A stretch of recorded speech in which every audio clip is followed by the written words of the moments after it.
Hello everyone, welcome to my channel. আজকের ভিডিওতে আমরা ইংলিশ গ্রামারের খুব গুরুত্বপূর্ণ একটি অধ্যায় নিয়ে আলোচনা করব, যেখান থেকে বিভিন্ন সরকারি চাকরি পরীক্ষায় প্রচুর প্রশ্ন আসে। এছাড়াও বিভিন্ন স্কুলের পরীক্ষাতেও এই চ্যাপ্টার থেকে প্রশ্ন আসে।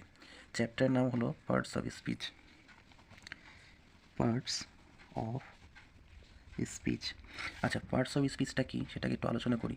পার্টস কথার অর্থ হলো অংশ, স্পিচ কথার অর্থ হচ্ছে বাক্য বা বক্তব্য। তাহলে আমরা বলতে পারি যে বাক্যের একটি অংশ হচ্ছে পার্টস অফ স্পিচ। তাহলে ডেফিনেশন আমরা কী লিখব? ডেফিনেশন: বাক্যের অন্তর্গত একটি অংশকে বলা হয় পার্টস অফ স্পিচ। এক্সাম্পল কী দেবো? রাহিম ইজ আ গুড বয়। কী লিখলাম? রাহিম ইজ আ গুড বয়। দেখো, রহিম একটা অংশ, গুড একটা অংশ, ইজ একটা অংশ, এ একটা অংশ, বয় একটা অংশ। তাহলে এই বাক্যটাতে আমরা কী পেলাম? একটা, দুটো, তিনটে, চারটে, পাঁচটা অংশ পেলাম। তাহলে রহিম ইজ এ গুড বয়, এই বাক্যটিতে যে পাঁচটা অংশ রয়েছে এটাকে বলা হয় পার্টস অফ স্পিচ। এরকম আমরা আরও উদাহরণ দিতে পারি, যেমন Ganga is a holy river.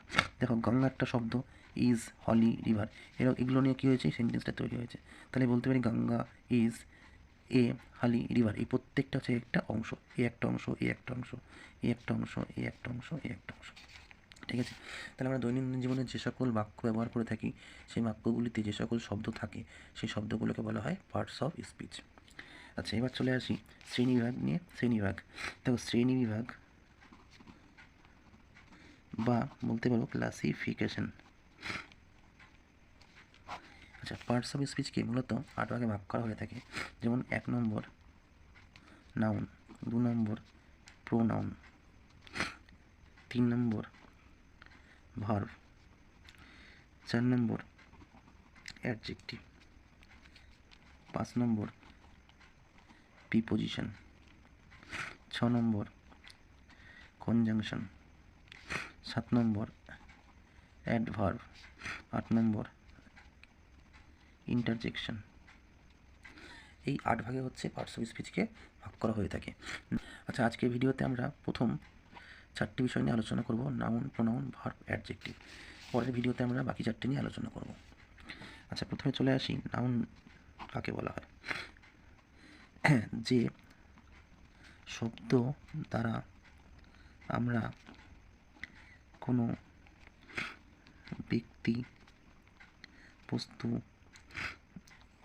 ইত্যাদির নাম বোঝাই তাকে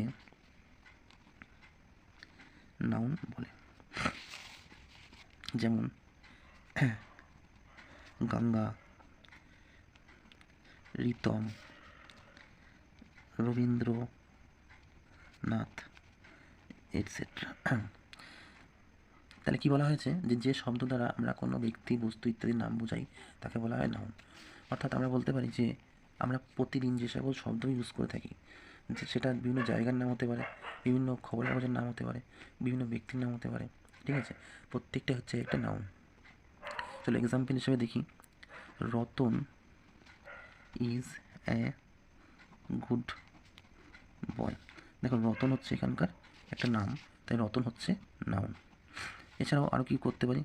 Kolkata is a small city.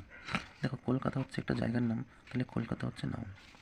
ঠিক আছে? তো আমরা বলতে পারি তাহলে কি, যে কোনো ব্যক্তি, বস্তু, জায়গা ইত্যাদির নাম কি আমরা নাউন বলব।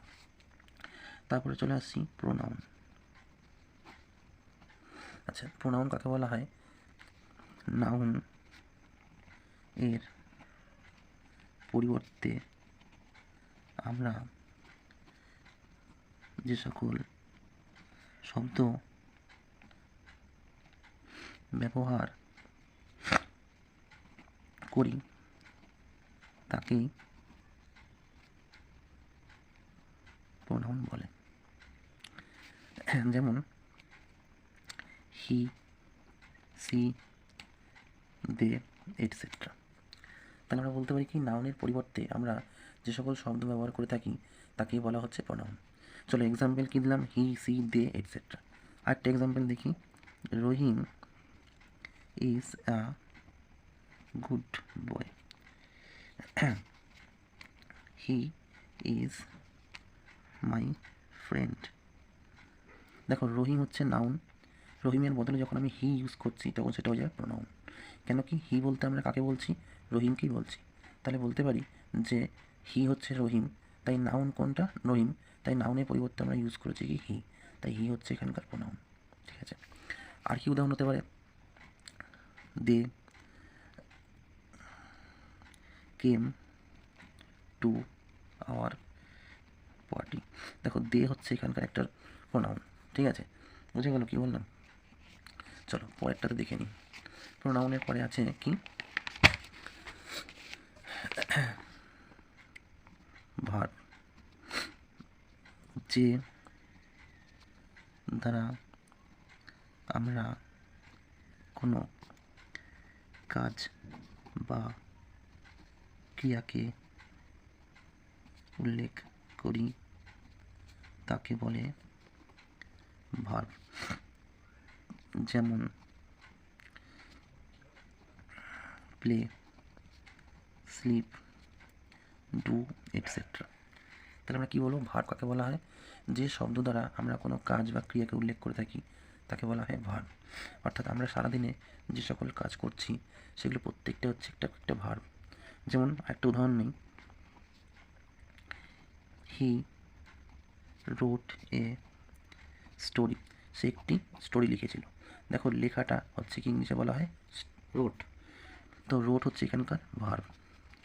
ঠিক আছে, নেক্সট কী বলবো, ইউ সিং ওয়েল। দেখো তুমি ভালো গান গাও, ইউ সিং ওয়েল, সিং হচ্ছে এখানকার একটি ক্রিয়া, তার মানে সিং হচ্ছে এটা কি ভার্ব। এছাড়া আর কি উদাহরণ হতে পারে, যেমন আই প্লে ক্রিকেট। দেখো প্লে হচ্ছে একটা ক্রিয়া বা একটা কাজ, তাই প্লে হচ্ছে এটা ভার্ব। ঠিক আছে, এরকম প্রতিনিয়ত আমরা যে সকল কাজ বা ক্রিয়াকে উল্লেখ করে থাকি যে শব্দের দ্বারা, সেগুলো প্রত্যেকটা হচ্ছে ভার্ব। নেক্সট হচ্ছে অ্যাডজেক্টিভ,